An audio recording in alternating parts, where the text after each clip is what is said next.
Okay, you all, look, I'm doing this live stream and I don't have a prompt for my phone. But I met someone on the plane. Get my shirt. And he's an engineer traveling for the United States in the oil sector. So, I don't, but he travels out of the country, all over the states. And I met him on a plane flight and he told me this about gas pricing increasing. Gas prices are going to increase in the fall and in the winter. Now he's an insider, right? He's an insider. I've been saying all this based off just my knowledge, my research of the market.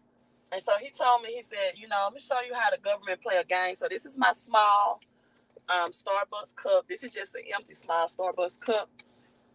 Let me show you what I'm doing. Hold on. Thank you. Okay. So I'm glad you all saw that so you can't see how do I love your channel. You're so smart. Thank you. Thank you so much. I'm glad you all saw the handoff so you can see that I have not added or taken a sip or taken anything away from the large. I just ordered a very basic tea from Starbucks. I just ordered the large medicine ball because I want to do a live stream on this. I want to know, was it true? Could it be true? So we're going to see live. And I'm in my vehicle. And it's hot. Maybe I should have ordered a cool tea when I did this. So you won't be thinking that, I did anything to it. This is the large. This is my large Starbucks medicine ball. Now, the whole purpose of this is he told me the games that the big businesses play and the government, right? The game that, and this was, she didn't give me a receipt, but it was $4 and something. The games that the government and big businesses play, right? Of overcharging people, the psyche of how the government plays games. So let me put my vehicle in park, and it is hot. Should have got cold for this. I definitely don't want to waste it. But I have my small. You see how the small look? I have my small, just Starbucks cup. And this man, I told him, I said, I'm going to do this on a live stream that I met yesterday. Told me that you get the same amount in a large that would fit in a small. So let me show you how. I just took the lid off. You see how full it is to the rim? I hope you can. Let me lift it up. Right? You see that it's full. So we're going to pour. And the way I'm going to make sure that, if it's too much, that it doesn't overflow or flow on me, so I'm just going to stop. So you can see that this is a double cup for what I have for the tea bags. And I'm going to carefully pour this in a small cup and just see. See if we're overpaying in big businesses. Like a lot of people overpay on taxes out of their paycheck because they don't understand the money game, right? So let's see what happens. Let me turn my phone.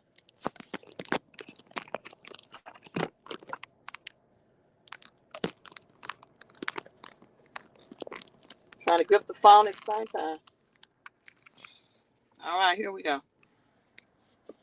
We do this without wasting. Okay, there we go. See if he's right. This stranger I met. We're almost full.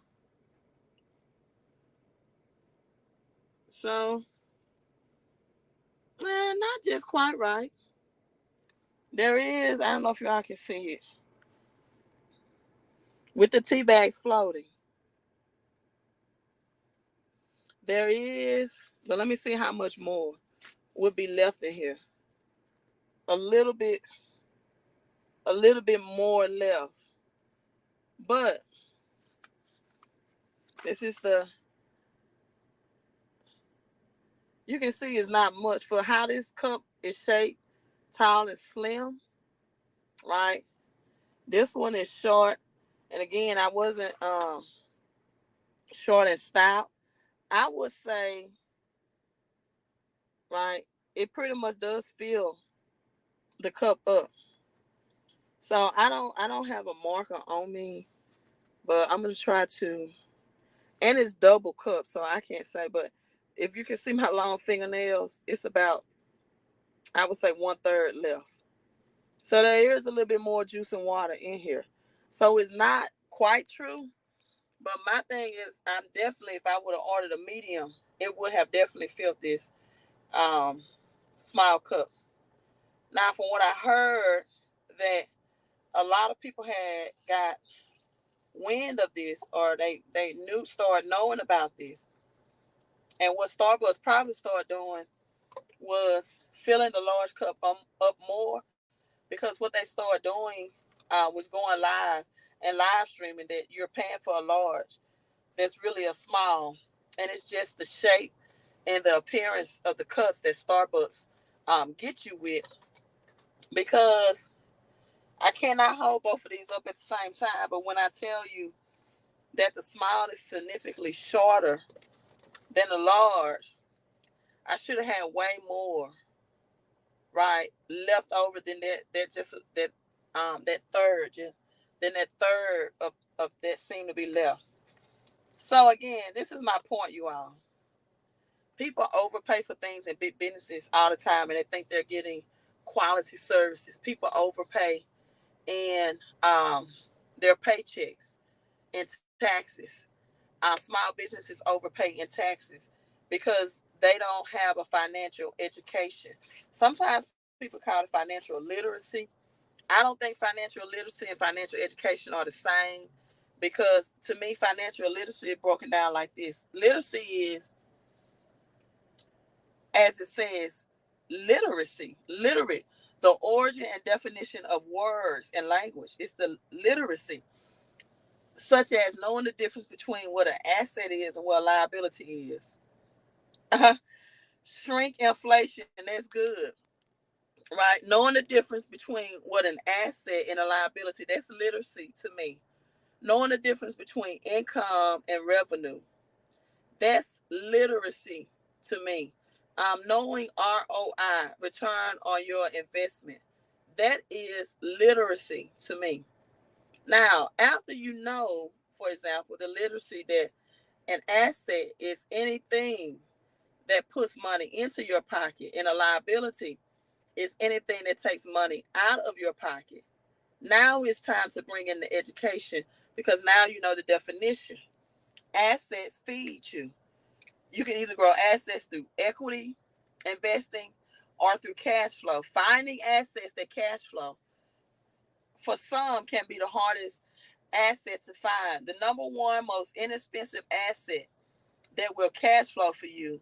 Cash flow means on a continuous month to month residual basis, right? If you have residual bill, you should have residual income, not linear pay, not linear bills, right? In fact, testing cash flow to the number on the screen is an opportunity to get paid daily.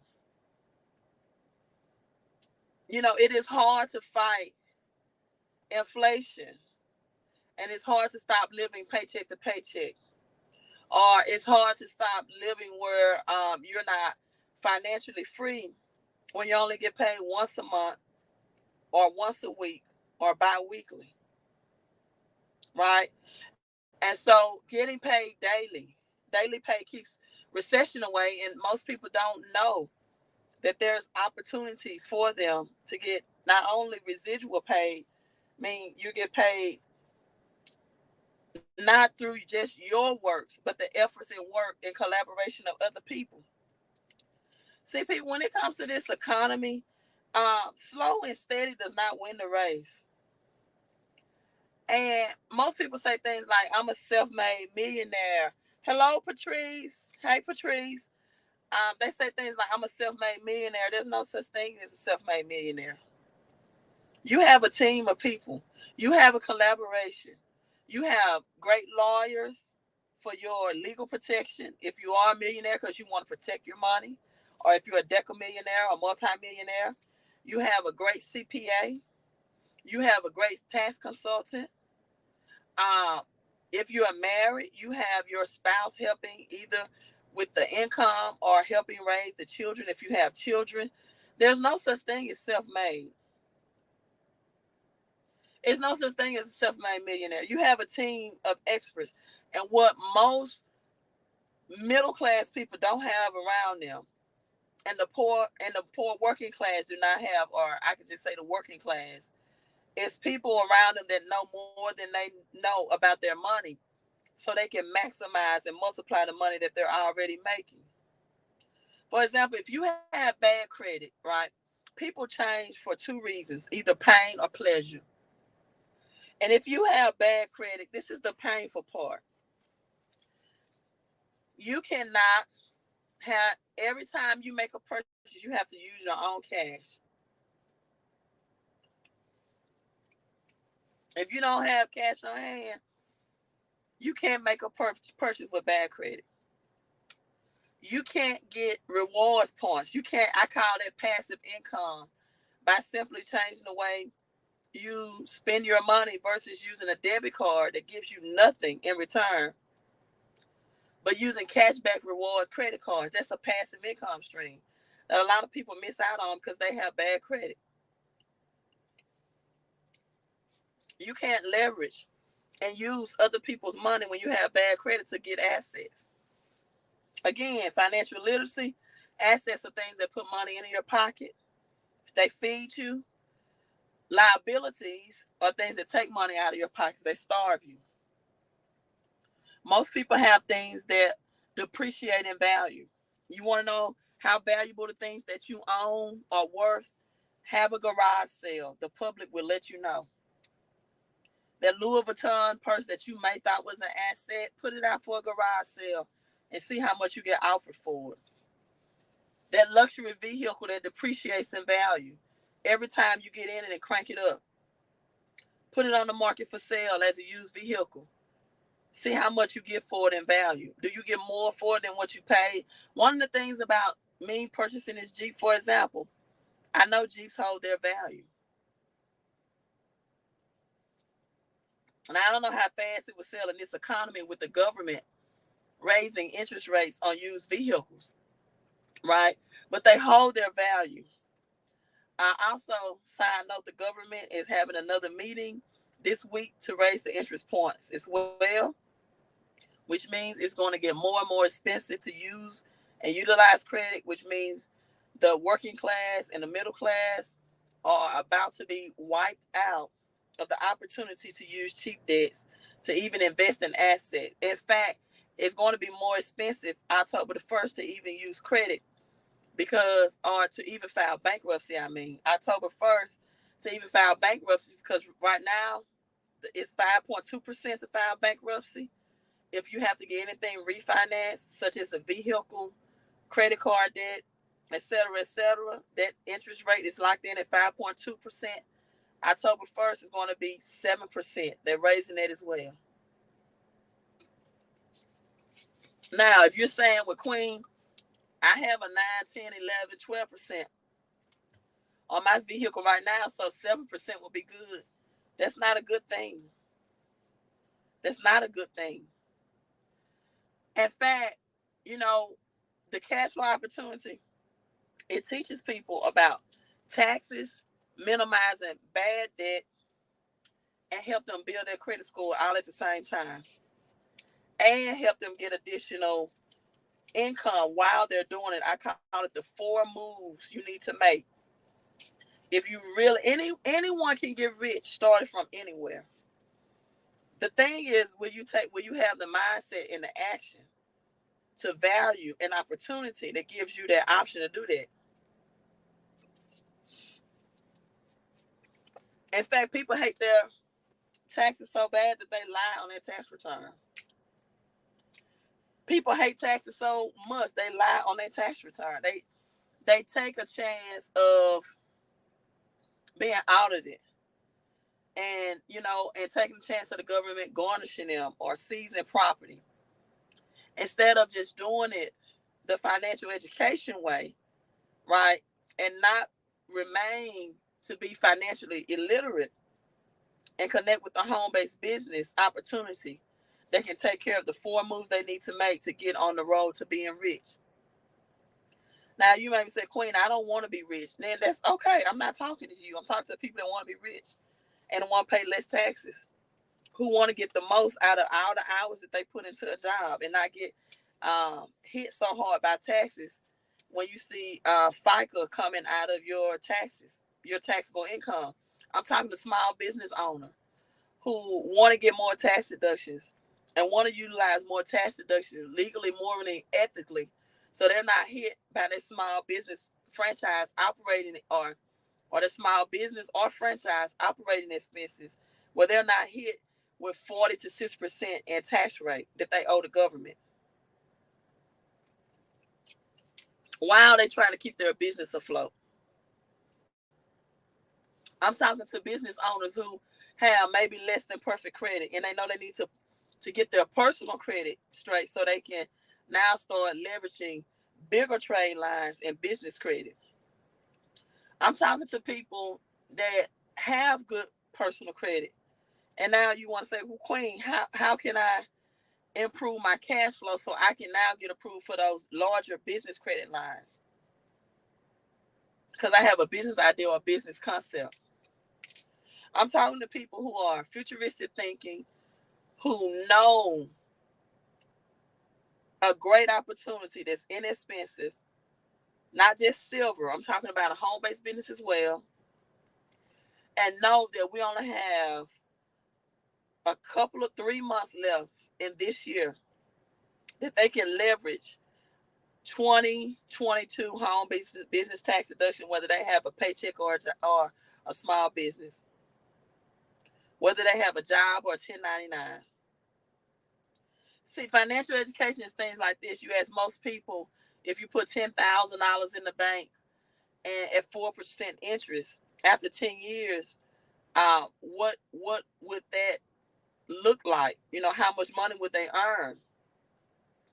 And most people would say, well, Queen, that's $40,000, right? You know, 4% interest, $10,000, 10 years, that's at $40,000.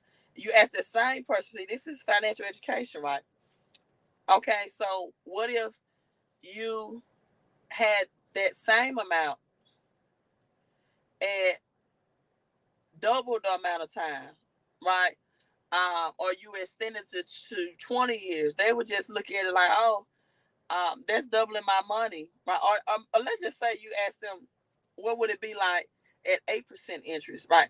They say, oh, you double the interest, 40 times 40, 40 plus 40 is 80, it's $80,000, when actually they don't understand how compound interest works, and that it exceeds $80,000, and that it's actually $160,000.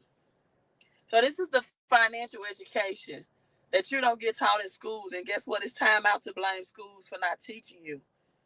That's like being upset that you went to Burger King and you didn't get a Big Mac. That would be like me pulling up at Starbucks and upset that they don't serve McDonald's coffee. Why do people continue to get on people's podcasts and YouTube and live streams talking about they should teach this in school? Why they don't teach us about money and credit in school? Because it's not designed that way. This is government schools. Why would the government teach you in their school system how to get rich when the government and the private investor, the United States, first of all, is a corporation. It's not a country. But why would they teach you how not to get the Rothschilds, the Rockefellers, and all of those who make up the Federal Reserve rich, and richer, and pass on generational wealth and make them billionaires and trillionaires? Because they want you to go to school, get a good job, or get a small business. They want you to exchange your time for money so they can highly tax you. So why would the enemy, let's just say the enemy, teach you how to defeat them by providing these services in school? So stop saying they should teach this in school. They don't, and they will never will. Schools is not designed to set you free financially. It's designed so you can always exchange your time for money.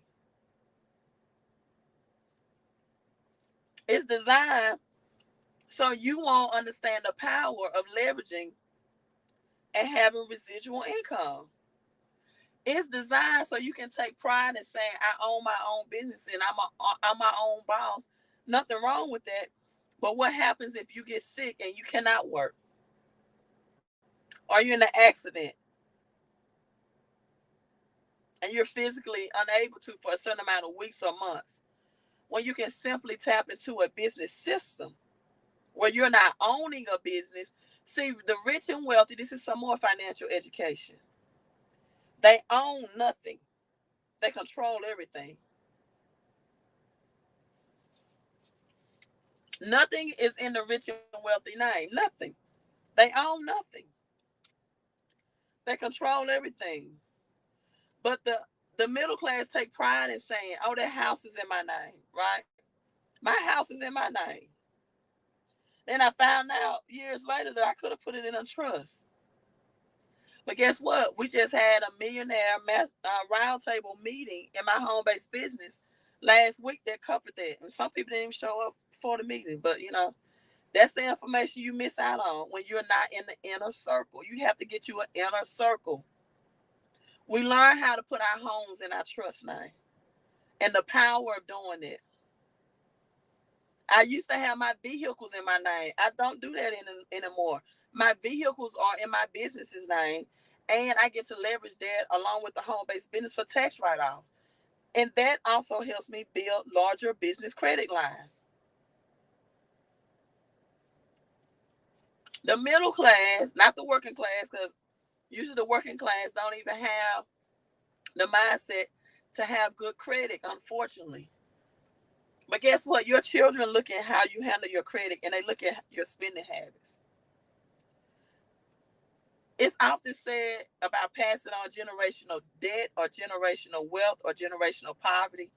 We don't ever think about passing on generational money management, financial belief systems. It's time to break belief systems. It's time to show our children how to leverage credit to get assets. It's time to show your children. It's time to have your children touch real money, God's money, like silver and gold, and not government's money, fake cash and fiat paper, monopoly money. It's time that you position your children to touch some real land and real dirt. That's why real estate is called real. They gave you a clue. God's dirt. God is not making any more land. Not these paper certificates that's telling you all that they're going to give you wealth through paper certificates, through paper cash value things. Cash value, listen, the value of cash is depreciating. The only time you make cash valuable or a more valuable asset is when you put it into something tangible.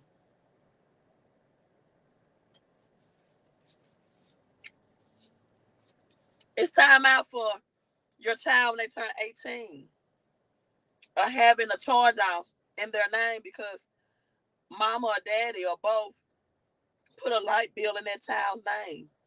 And now they have a charge off for a utility bill that they knew nothing about. It's time out to pass on these generational bad habits about money. It's time to pass on generational blessings. And this is what Proverbs 13 and 22 means when it says, the wealth of the wicked is laid up for the just. Because most people forget about the first prerequisition of their sentence, which says a good man, we can put woman in there too, leaves an inheritance for his children's children. See, those go together. The wicked's wealth is the people that don't know how to handle money. You think rich people are wicked? No, that is not what that scripture is talking about. I'm going to get Donald Trump's wealth. I'm going to get Elon Musk's wealth. No, you won't. They know the rules in this earth realm. Even God says, the earth is not mine. The earth belonged to man. He said the highest heaven belonged to the Lord. The earth I have given unto mankind. And whoever know the rules of money in this earth realm are the ones that's going to keep and protect their wealth. You are not going to get there well.